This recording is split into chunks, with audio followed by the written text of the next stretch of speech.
불교 강좌. 안녕하십니까, 묘원입니다. 누구나 괴로우며 그 원인은 자신의 무지와 칼에 있습니다. 바라는 마음이 있으면 있는 만큼 괴로움이 따릅니다. 바라는 마음은 무지로부터 시작된 것이라서 좋은 것도 바라지만 나쁜 것도 바라게 되어 고통이 더욱 가중됩니다.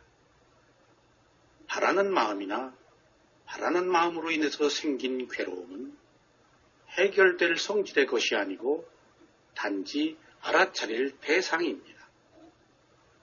처음에는 바람과 괴로움을 알아차려야 하며 다시 그 마음을 알아차린 뒤에 가슴이나 머리로 가서 바라는 마음으로 인해 생긴 느낌을 주시해야 합니다. 바람과 괴로움은 동전의 양면처럼 항상 붙어서 나타납니다. 이러한 것들을 알아차리지 못하면 괴롭고 이러한 것들을 알아차리면 즐거움이 옵니다. 내가 있다고 생각해서 좋아하고 싫어하게 되며 나의 것이라고 해서 좋아하고 싫어하게 됩니다. 여기서 좋아할 나나 싫어할 내가 있는 것이 아닙니다. 내가 있다고 생각한다면 잘못된 견해를 가진 것입니다.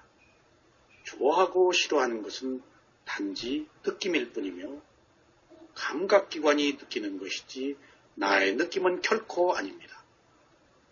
몸과 마음은 매 순간 일어나고 사라지면서 원인과 결과에 의해 상속되는 과정만 있습니다. 언제나 나라거나 나의 소유라는 전제가 붙으면 유신견이 생겨서 대상을 있는 그대로가 볼 수 없습니다. 모든 괴로움의 원인은 내가 있다는 생각에 있습니다. 내 몸, 내 마음이 아니면 결코 괴로울 일도 없습니다. 수행자 여러분, 오늘도 느낌을 원인으로 가래가 일어나는 것에 대해서 계속 말씀을 드리겠습니다. 가래는 바라는 마음으로 욕망입니다. 이 욕망이 다음 생을 만드는 새로운 원인입니다. 이러한 가래는 세 가지 종류가 있습니다. 첫째, 감각적 욕망에 대한 가래입니다. 감각적 욕망이라는 것은 6가지 감각기관이 감각 대상에 부딪혔을 때 일어나는 모든 욕망을 말합니다. 안, 이, 비, 설신, 의가 색, 성, 향, 비 쪽법에 부딪혔을 때 느낌이 일어나고 이 느낌을 좋아해서 더 좋은 느낌을 갖고자 하는 것이 바로 감각적 욕망에 대한 가래입니다. 이 가래는 욕계 중생에게 가장 보편적인 가래입니다. 이 감각적 욕망은 극단적 고행과 함께 수행자가 알아차려야 할 대상입니다. 이 두 가지를 알아차릴 때 비로소 중도가 이루어집니다. 감각적 욕망이라고 말하는 것은 6가지 감각기관을 통해서 들어온 욕망이기 때문에 감각적 욕망이라고 말합니다. 두 번째 가래는 존재에 대한 가래입니다. 내가 있다는 유신견을 가지고 더 예뻐지고 더 부자가 되고 더 좋은 것에 태어나고 싶고 더 오래 살고 싶은 모든 욕망이 바로 존재에 대한 가래입니다. 이것은 변하는 것을 거부하고 항상 하고 싶은 욕망을 가리킵니다. 그래서 존재에 대한 가래는 항상하다는 상견과 밀접한 관계가 있습니다. 항상하다는 상견은 중생은 변하지 않고 영원하며 죽음 뒤에도 몸은 사라지지만 마음은 변하지 않고 새로운 몸을 만든다는 잘못된 견해입니다. 대체로 무상, 고, 무아를 수용하는 불교도들은 상견을 갖지 않습니다. 그러나 같은 불교도라도 힌두교의 영향을 받은 불교도는 진화, 주인공, 그리고 실체가 있다는 잘못된 견해에 빠져 상견에 동조하기도 합니다. 이것은 부처님의 가르침이 아닙니다.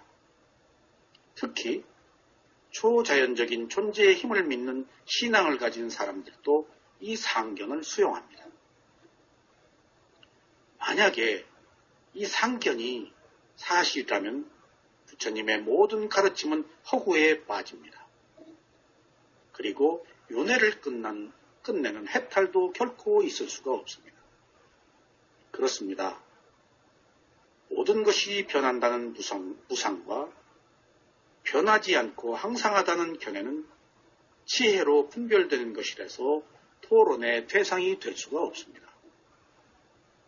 그래서 이러한 문제에 부딪힐 때 우리는 각자의 사상대로 믿는 수밖에 없습니다. 각자의 지혜대로 선택하는 수밖에 없습니다. 다음은 세 번째 가례입니다. 세 번째 가례는 비존재에 대한 가례입니다. 의외로 사람들은 비존재에 대한 가례를 가지고 있습니다. 비존재에 대한 가례는 이번 생으로 끝이라고 하는 견해나 살고 싶지 않거나 죽고 싶다는 견해입니다. 이러한 비존재에 대한 가례는 단견에서 비롯됩니다. 단견은 항상하다는 상견과 반대되는 견해입니다. 그리고 이 단견은 이 생으로 끝이라고 하는 견해입니다. 그리고 원인과 결과를 부정합니다. 이처럼 비존재에 대한 가례는 죽은 뒤에 생명이 끝이라는 생각과 생명이 끝나기를 바라는 죽고 싶은 욕망까지를 포함하고 있습니다. 이러한 가례는 유물론적이며 허무주의에 빠질 위험이 있습니다. 그래서 이런 견해를 가진 사람은 부처님께서 말씀하신 윤회를 부정합니다.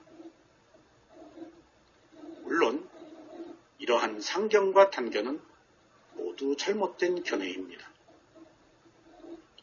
이상의 세 가지 가례는 몸과 마음에 대한 느낌을 알아차려서 무상, 고, 무아를 깨닫지 못한 데서 비롯된 견해들입니다. 그러므로 수행자는 가래와 가래로 인해서 생긴 새로운 태어남의 괴로움에서부터 자유로워지기 위해서 모든 것을 있는 그대로 보는 위파사나 수행을 해야 합니다. 수행자 여러분, 가래는 느낌을 원인으로 일어납니다. 즐거운 느낌을 느낄 때는 더 즐거운 느낌을 원하는 가래가 생깁니다. 괴로운 느낌을 느낄 때는 괴로움에서 벗어나려는 가래가 생깁니다. 괴로울 때는 괴로운 느낌을 다른 느낌으로 대체하려는 가래가 일어납니다.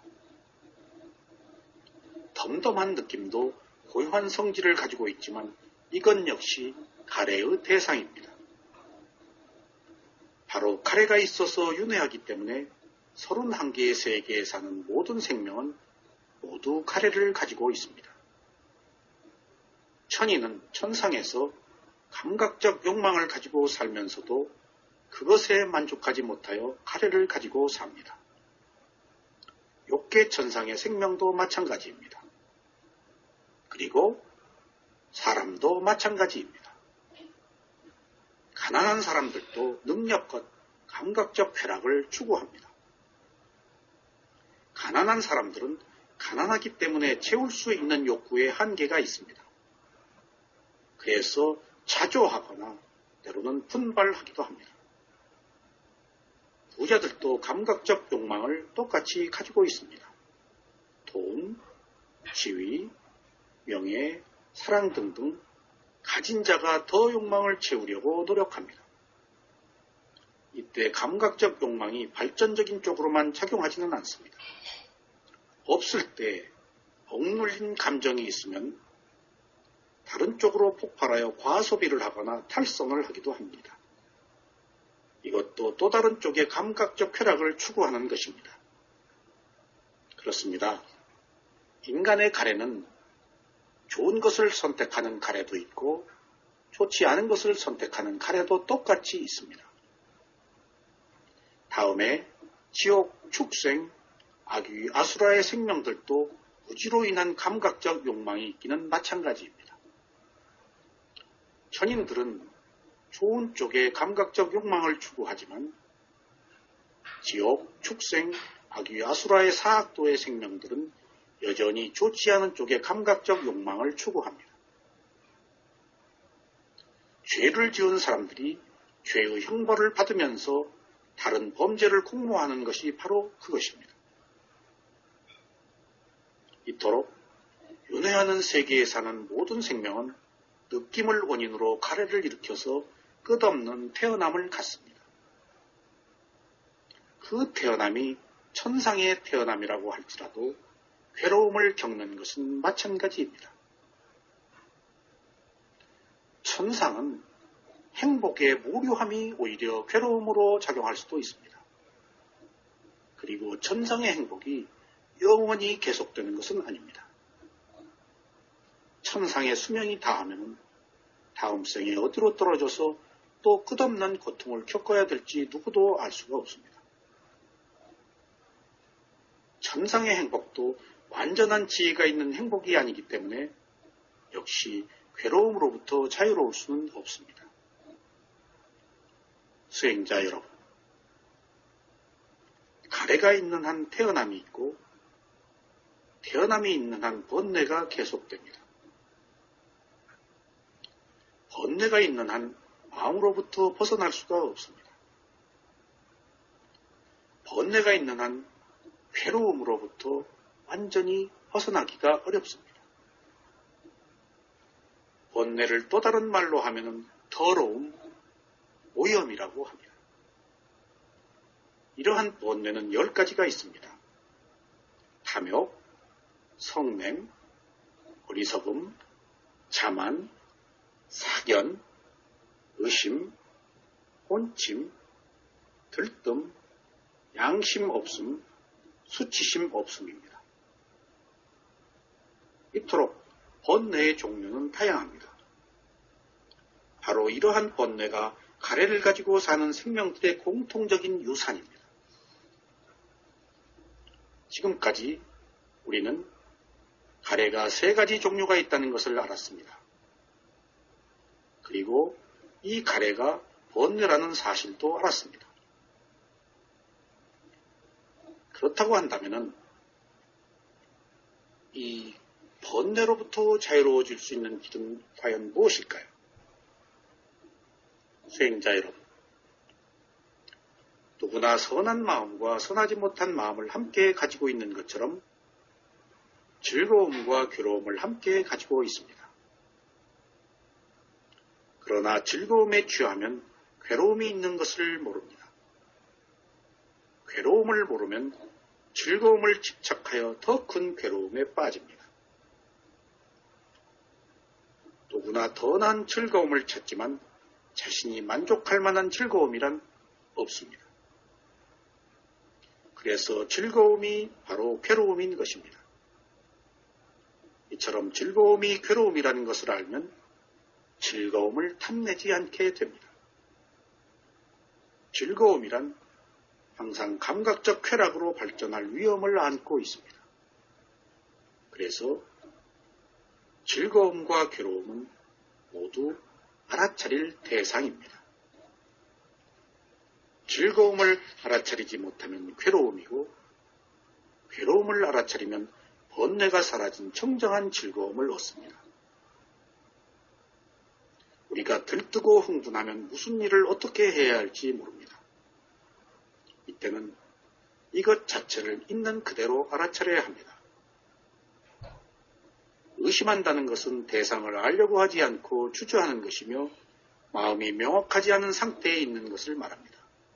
그래서 어떤 경우에나 자신이 처한 문제를 밖에서 해결하려고 하지 마십시오. 내 문제는 오로지 자신만이 해결할 수가 있습니다. 다른 사람은 단지 길을 알려줄 수 있을 뿐이지 해결은 자신의 마음이 합니다. 문제를 일으킨 것도 스스로의 마음이며 그것을 해결하는 것도 스스로의 마음입니다. 또 문제를 해결하는 특별한 방법이 있는 것이 아닙니다. 단지 일어난 대상을 있는 그대로 지켜보는 것이 이러한 모든 문제들을 해결하는 유일한 방법입니다. 아무리 복잡한 문제라도 답은 이것 하나뿐입니다. 마음이 어리석음과 탐욕으로 가득 차 있기 때문에 복잡해 보일 뿐입니다. 수행자 여러분, 무지가 의심케 하며 의심은 의심을 낳습니다. 의심을 치유하는 유일한 길은 자신의 몸과 마음을 알아차리는 것입니다. 나는 과연 있습니까? 나는 과연 항상 합니까? 그렇지 않습니다. 나는 이 순간의 정신과 물질 뿐이지 나라고 할 만한 것이 없습니다. 나는 항상 합니까? 그렇지 않습니다. 나는 이 순간 매 순간 일어나고 사라지는 현상의 연속적 과정 후에 단지 호흡을 하고 있을 뿐입니다. 수행자 여러분, 원인은 가까운 원인이 있고 근본 원인이 있습니다. 가장 가까운 원인은 다양하지만 근본 원인은 바로 자신이 가지고 있는 무명과 가래입니다. 밖에서 답을 구하려고 하지 마십시오. 이 순간 현재의 마음과 몸에 모든 답이 있습니다. 그래서 수행자는 항상 현재를 알아차려서 모든 번뇌로부터 자유로워져야 합니다.